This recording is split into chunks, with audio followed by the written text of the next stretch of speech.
asked you all to leave me some questions for this Q&A video, and I honestly got more than I anticipated, which I love. But there were some of you who were quite scandalous with your questions. You know who you are and what I'm talking about, but the majority of you were pretty genuine, which is great. With there being more questions than I anticipated, like I said, I don't know if I'm going to be able to get every single one in this video, but I'm going to do my best. Also, sorry if I mess up pronouncing your name. I'm not trying to come off rude, it's just I'm terrible with name pronunciations, and some of your usernames are quite long. But anyway, let's just get right into it. The first question is from Hydro Kid. They asked, what made you get into ASMR, and what are your favorite role plays to do? And is there anything you would never do on your channel, even though people ask for it? Honestly, to be blunt, there wasn't really anything like a super catalyst that got me into ASMR. There wasn't a creator, it wasn't like a passion I always wanted to do. I just wanted to try it, and I fell in love with it the day I did it. Obviously, if you go back to my very first video, I was nervous and had no idea what I was doing. I mean, I'm still that way today. But honestly, yeah, I just gave it a shot and I actually enjoyed it. My favorite role plays to do, I would say, is the Shy Nerd videos. Those are a lot of fun to do. I get a lot of requests to do food eating ASMRs, and it's honestly not my thing. I've tried it and it doesn't do very well on this channel. I do it on the Patreon sometimes, but I don't know, I get weird when I eat on camera. But like if I'm eating in front of you in person, I don't care. I'm a piggy. But on camera, it's just not my thing. Even though, like I said, people ask all the time for it. So, if you're expecting that on this channel, I'm sorry to disappoint you. The next question is from Lucy. What roleplays would you like to do next for your ASMR channel? What do you like to do on holiday? Would you ever film a day in your life kind of video? Honestly, I have no idea what roleplays I would like to do next for this channel. I literally just wing my videos all the time. If a random idea just pops in my head, I'll do it. But for the majority of the time, I just do whatever I feel like doing. If I had to genuinely think of a roleplay video I'd like to do, I would like to do probably like a really nice barber ASMR, like the whole shindig, like the chair, the atmosphere, the equipment, all of that. I would love to do that, but I don't think I'm capable of that, unfortunately. The other question you asked was, what do I like to do on holiday? Well, I recently just got back from Florida for my vacation, so I don't know exactly if there's one thing I like doing on a holiday. I just do whatever sounds nice. Go to Colorado, go to Florida, or just kick back. I'm what you call a workaholic, so I don't really take a lot of holidays, which I probably should, but I just like my job that much, and I guess that means I like you all. But yeah, I mean, I'd rather work than take a bunch of holidays. You also asked, would I ever film a day in my life?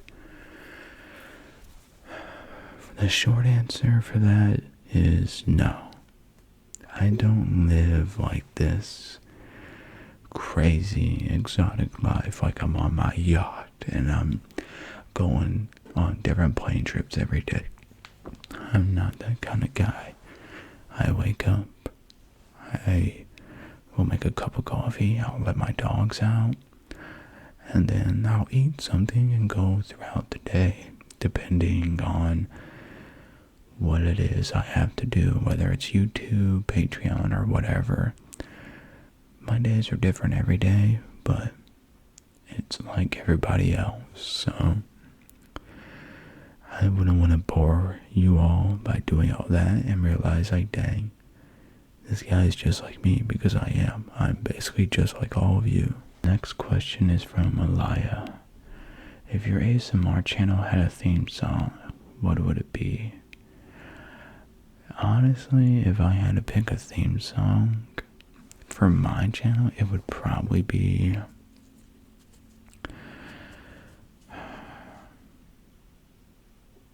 the Darth Vader song, like the march, like the Imperial March. I feel like that's the best theme song I can think of. I'm sure you all can come up with a better answer than I can, but I love Star Wars, so, I mean, if you couldn't tell. So yeah, I would say the Imperial March, but I'm sure there's a better song you all can think of. You also asked, what's one aspect of content that you put a lot of effort into, but you feel like might often go unnoticed by your audience?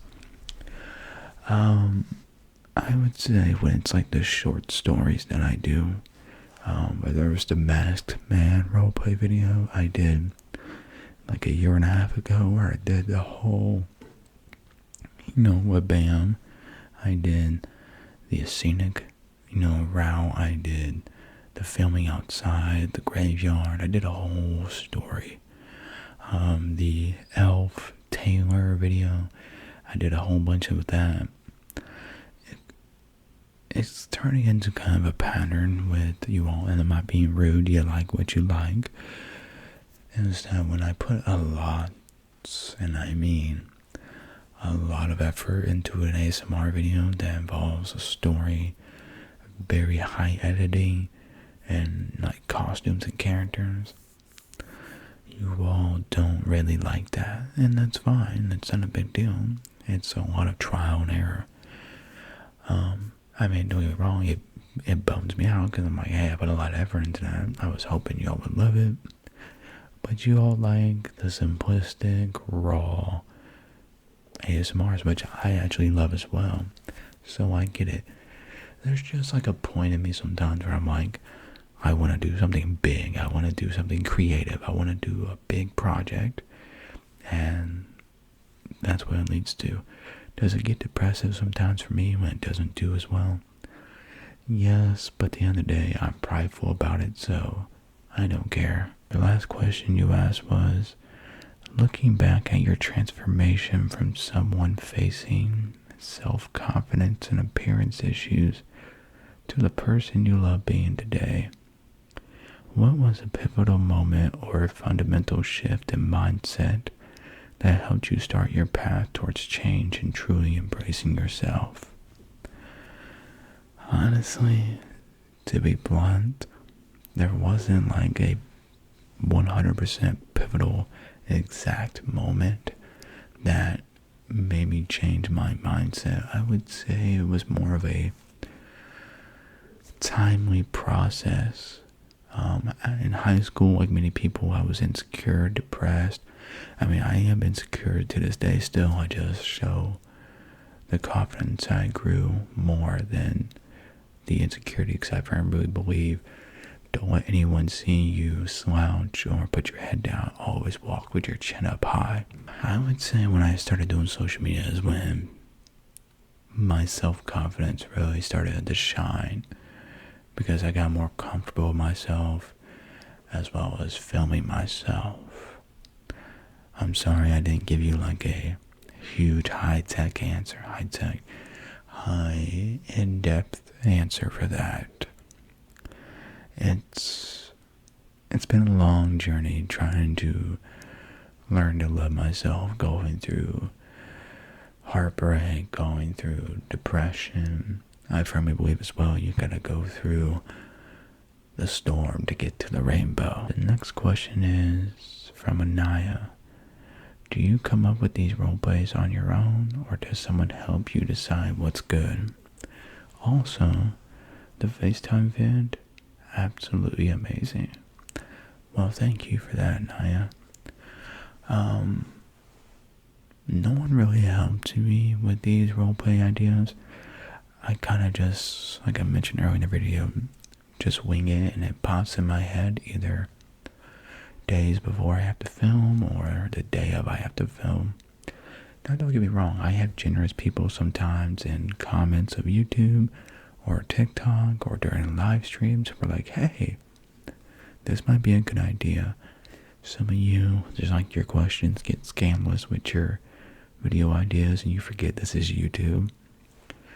Sometimes I'll chat with people and they'll give me ideas, and I've gotten some great ideas from people, but that's rare. But for the majority of it, this is all me. The ideas, the filming, the editing, I do everything. Responding to your comments, that's me. I think it's weird if I were to pay someone to do my comments, because it's like weird. You subscribe to watch me and interact with me, so it should be me that you're talking to, you know? The next question is from Dragon Official. They ask, what traumas made you this funny? I'm sure this is a rude question. Feel free to move along if so. It's not a rude question. I like the trauma dump. To be blunt with you, I would say my dad hitting me and then leaving me when I was a kid. And then my stepdad unfortunately passing away 5 days before Christmas due to liver cancer from drinking a lot. Yeah, that would be pretty much it. That's, when I call it trauma today, I don't know, because I've moved on from it all. I mean, it does suck not really having a dad, but I guess that explains a lot. But yeah, it hurt a lot. I'm not gonna lie to you. A lot of unanswered questions as to why. A lot of anger, feeling like life's unfair. But yeah, I would say not having a dad, because it can't get any more depressing than that. I mean, I guess it can, but yeah, I would say that is the trauma that makes me, I guess, funny, which thank you if you think I'm funny, because I don't think I am. The next question is from Cersei. What are some relationships/friendship red flags for you? For example, do you like it if a friend is overly jealous or arrogant, or is that a turnoff? Red flags for me, I'll answer both sections, relationship and friendship. A red flag for a relationship is if someone has major trust issues. Now, hear me out. I firmly believe if you have trust issues, you shouldn't be in a relationship at all. You are not ready. That is something you have to work on and fix within yourself, because it's not fair to someone who hasn't done anything to you to go through that anguish and stress with you if you're constantly questioning them of what they're actually doing or what their intentions are. It's just rude. Don't let someone else who hurt you be the excuse to hurt someone who's innocent. Another red flag is if you're rude to a server. Don't be a rude person to a server. They're just doing their job. Or if you don't clean up your table at a restaurant. I find that lazy. That's friendship or relationship wise. Clean your table. You're an adult. You're not a child. No, a red flag for someone as a friend specifically would be if you're constantly causing drama. If you're that kind of friend who has to tear a friend down to feel good about yourself, that's a no-no. Don't tear your friends down in order to make yourself feel good. That's a terrible, terrible move. Don't be that friend. Friends should be hyping other friends up and it should make them feel good. That's a real friend. I don't really like a friend who's overly jealous. Like, you shouldn't be jealous of what I accomplish, and I shouldn't be jealous of what you accomplish. We're friends. You're supposed to be happy with one another and what they succeed. It's not a game of who's better than the other, you know? Arrogant. I'm the kind of person, you should love yourself. You should be confident in yourself. But don't be this kind of person who thinks they're better than every single person in the world, because you're not. I love it when my friends are confident, they love each other, they love themselves, because that's the name of the game. That's the end goal, is to have friends who are happy. But it goes back to what I just said. If you're tearing people down thinking you're better than everyone else, then you're kind of just awful. The next question is from Kia Du Pang. I'm not going to be able to pronounce that, I'm sorry. They ask, what's a question about the food that you always love to eat? I love burritos. A breakfast burrito, a chicken burrito, a steak burrito. I absolutely love burritos. But do I eat them all the time? Unfortunately, no. I eat a lot of chicken and rice and vegetables, or turkey and rice and vegetables. It's part of my meal plan, unfortunately. I have to stick with it. The next question is from Bollock. I'm not going to be able to pronounce his name as well. They asked, what type of guy were you in high school / university? I didn't go to college. Let's just put that forward real fast.